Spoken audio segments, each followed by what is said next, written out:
Assalamualaikum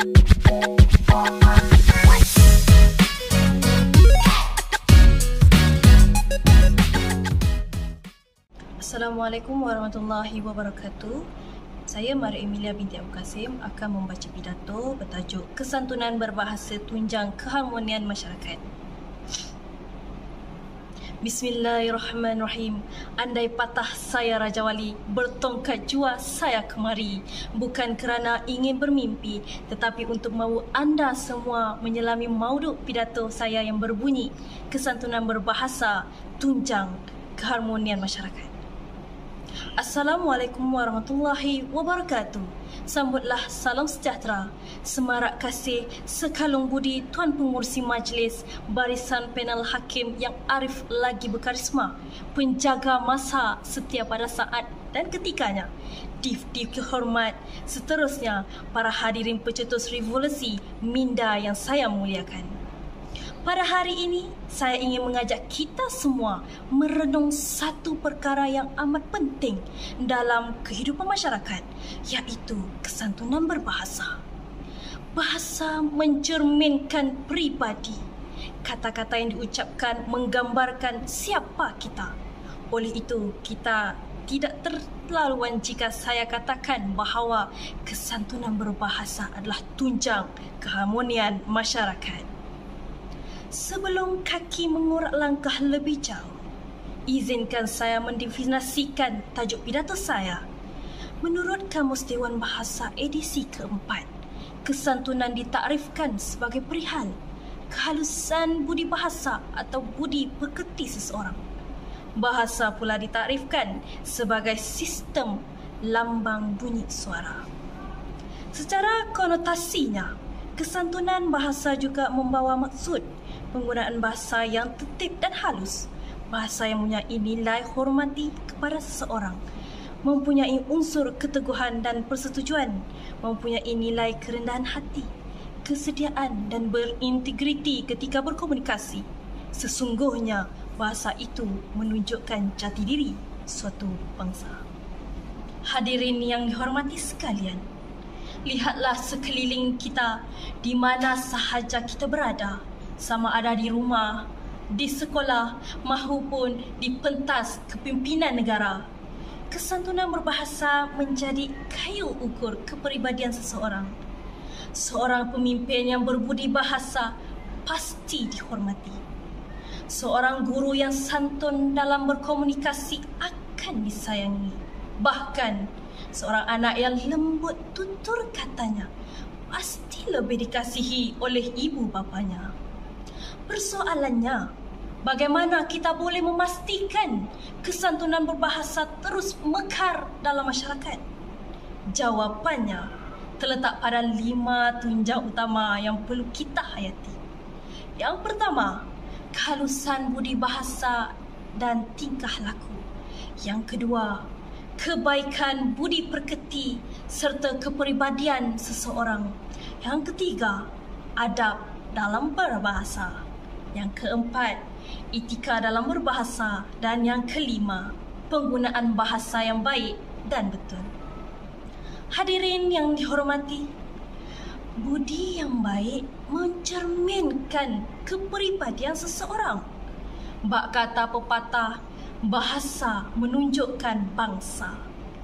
Jika tutur kata kita lembut dan bersopan, orang akan menilai kita sebagai individu yang berbudi pekerti tinggi. Contohnya, dalam kehidupan seharian, kita harus mengamalkan penggunaan kata-kata yang sopan seperti tolong, maaf dan terima kasih ketika berinteraksi dengan orang lain. Sebagai contoh, seorang pelanggan yang berkomunikasi dengan sopan kepada pekerja restoran akan menerima layanan yang lebih mesra berbanding mereka yang bercakap kasar. Ini menunjukkan bahawa kehalusan budi bahasa memainkan peranan penting dalam membentuk hubungan yang baik dalam masyarakat. Selain budi bahasa, seseorang juga dinilai berdasarkan budi pekerti dan kepribadiannya. kejayaan seseorang tidak hanya bergantung pada kepintaran, tetapi juga akhlak yang baik. Lihat sahaja contoh tokoh-tokoh yang terkenal seperti Datuk Nicol David. Bukan saja beliau hebat dalam bidang sukan, tetapi beliau juga terkenal dengan sikap rendah hati dan semangat kesukanan yang begitu tinggi. Begitu juga dengan Tun Dr. Mahathir Mohamad, yang di mana dihormati bukan sahaja kerana kebijaksanaannya dalam memimpin negara, tetapi juga kerana ketegasan dan dedikasinya dalam membangunkan Malaysia. Oleh itu, kita harus mencontohi sikap mereka dengan sentiasa berusaha menjadi individu yang berintegrasi dan bertanggungjawab. Hadirin sekalian, dalam era digital ini, kita semakin banyak berkomunikasi melalui media sosial. Namun, kita sering melihat penggunaan bahasa yang kasar dan tidak beradab dalam komen atau perbincangan di platform seperti Facebook dan Twitter. Hal ini bukan sahaja mencerminkan sikap negatif seseorang, tetapi juga menimbulkan persengketaan dalam masyarakat. Sebagai contoh, seorang pelajar yang menegur rakannya dengan berbahasa yang kasar seperti "kau bodoh sebab tak faham" akan menyebabkan perasaan marah dan sakit hati. Sebaliknya, jika pelajar tersebut menggunakan kata-kata yang lebih sopan seperti "cuba kita berbincang bersama supaya kita sama-sama faham", ini akan mewujudkan suasana yang lebih harmoni dan saling membantu. Selain adab berbahasa, kita juga mengutamakan etika dalam penggunaan berbahasa, terutama dalam komunikasi rasmi dan profesional. Dalam dunia pekerjaan, seseorang yang menggunakan bahasa yang profesional dan bersopan akan lebih dihormati dan berpeluang untuk maju dalam kerjayanya. Contohnya, dalam sesi temu duga, calon yang bercakap dengan bahasa yang jelas, sopan dan meyakinkan lebih cenderung untuk diterima bekerja berbanding calon yang bercakap secara tidak teratur dan kurang beradab. Ini menunjukkan bahawa etika dalam berbahasa memainkan peranan penting dalam membentuk kejayaan seseorang. Akhir sekali, kita perlu memastikan bahawa kita menggunakan bahasa yang baik dan betul dalam setiap situasi. Kesalahan dalam tata bahasa boleh menyebabkan mesej yang ingin disampaikan menjadi kurang jelas dan mengelirukan. Oleh itu, kita perlu mengamalkan penggunaan bahasa yang gramatis dan berstruktur dengan baik, sama ada dalam pertuturan maupun penulisan. Sebagai contoh, dalam penulisan surat rasmi, kita harus menggunakan ayat lengkap dan tidak mencampur adukkan bahasa Melayu dengan bahasa Inggeris secara tidak sesuai. Contohnya, saya ingin apply kerja di syarikat ini. Bahasa Inggeris sepatutnya ditulis sebagai saya ingin memohon pekerjaan di syarikat ini. Dengan menggunakan bahasa yang betul, kita dapat menyampaikan mesej dengan lebih berkesan dan jelas. Hadirin yang dikasihi, sebagai kesimpulannya, 5 tunjang utama ini merupakan asas yang perlu kita hayati dan amalkan dalam kehidupan seharian. Marilah kita bersama-sama berusaha untuk menerapkan nilai-nilai ini dalam kehidupan seharian. Ingatlah, yang kurik itu kundi, yang merah itu saga, yang baik itu budi, yang indah itu bahasa. Dengan menjaga adab dan etika dalam berbahasa, kita dapat membentuk sebuah masyarakat yang lebih bertamadun dan hormat. Hadirin sekalian, selain itu, agama Islam amat menitik beratkan kesempurnaan tingkah laku termasuk unsur kesantunan. Kesantunan berbahasa yang menempati prinsip Islam telah dikemukakan oleh Allah Subhanahu Wa Taala dalam Al-Quran sebagaimana yang terdapat dalam surah An-Nisa yang bermaksud Allah tidak menyukai perkataan buruk, iaitu yang diucapkan secara terus terang kecuali oleh orang yang dizalimi. Dan Allah yang Maha mendengar, Maha mengetahui. Surah An-Nisa ayat 4. Berdasarkan surah tersebut, jelaslah menunjukkan bahawa Al-Quran juga mengemukakan prinsip berbahasa dengan melarang penganutnya menuturkan perkataan yang buruk. Perkataan yang buruk merupakan perkataan yang tidak elok untuk diucapkan, seperti mencarut, memaki, mengeluarkan kata-kata yang menyinggung hati pendengar dan sebagainya. Penggunaan bahasa yang baik, sopan dan beradab semasa berkomunikasi akan memberikan kesan yang positif. Misalnya, meminimumkan konflik dan perbalahan dalam kalangan masyarakat. Hadirin yang dihormati, menurut cendekiawan bahasa Profesor Awang Sarian, kesantunan berbahasa merujuk kepada penggunaan bahasa yang sopan, beradab dan penuh hormat. Malangnya, kita sering melihat bagaimana bahasa kasar semakin berleluasa di media sosial, di kaca televisyen, malah dalam komunikasi harian kita. Inilah realiti yang perlu kita ubah.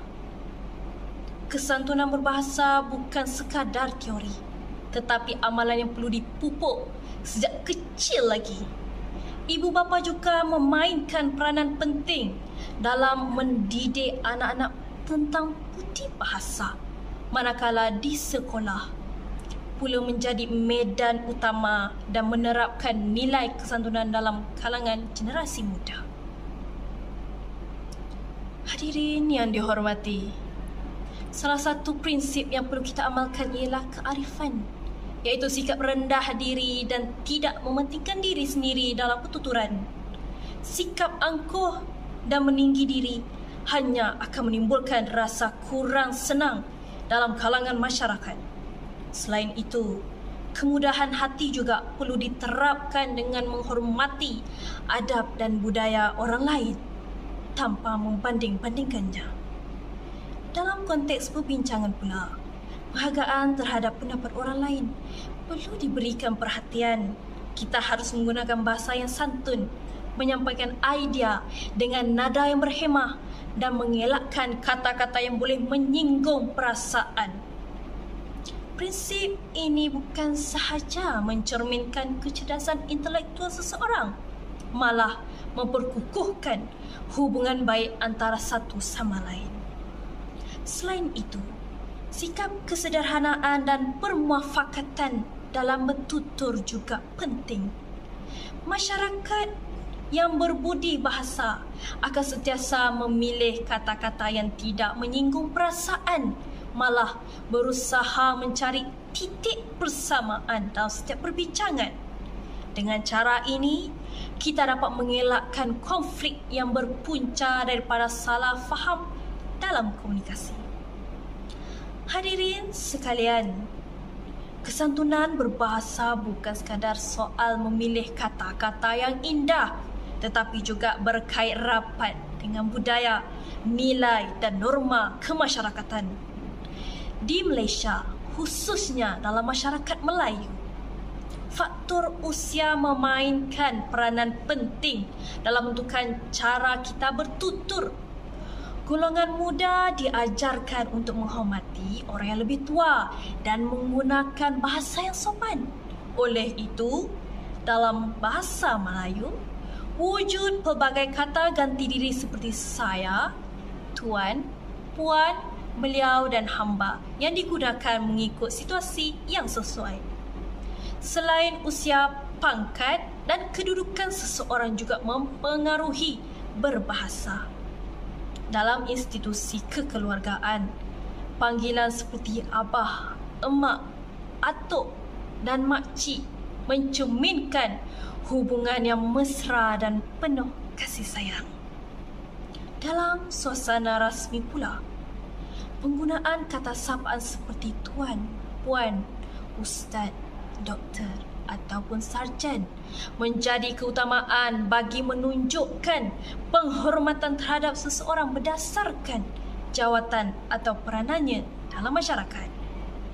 Hadirin yang dihormati sekalian, dalam perbualan harian, kita juga perlu memilih cara penyampaian yang sesuai, menghormati norma masyarakat, menggunakan ragam bahasa yang betul, serta memastikan pertuturan kita relevan dengan situasi. Sebagai contoh, berbicara dengan guru, pemimpin atau individu berjawatan tinggi menuntut kita menggunakan bahasa yang lebih formal dan penuh hormat. Begitu juga dalam perbualan bersama rakan sebaya, kesantunan tetap perlu dijaga tanpa mengabaikan nilai adab dan budi bahasa. Akhir kalam, pantun yang saya titipkan sebagai renungan.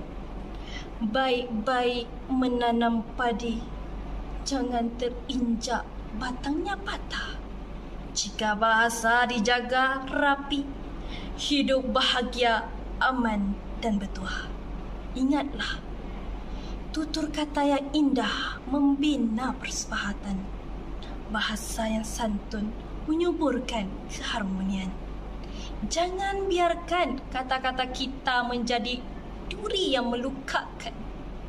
Sebaliknya, jadikanlah ia seperti bunga yang mewangi, menyenangkan hati sesiapa sahaja yang mendengar.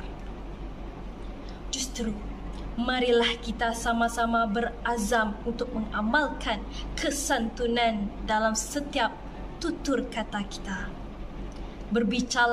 Berbicaralah dengan penuh hormat. Berbahaslah dengan penuh adab. Gunakanlah bahasa sebagai medium perpaduan, bukan medan perpecahan. Sesungguhnya, lidah itu lebih tajam daripada mata pedang. Tetapi kata-kata yang baik mampu melembutkan hati yang keras. Sekian, wabillahi taufiq wal hidayah. Wassalamualaikum warahmatullahi wabarakatuh.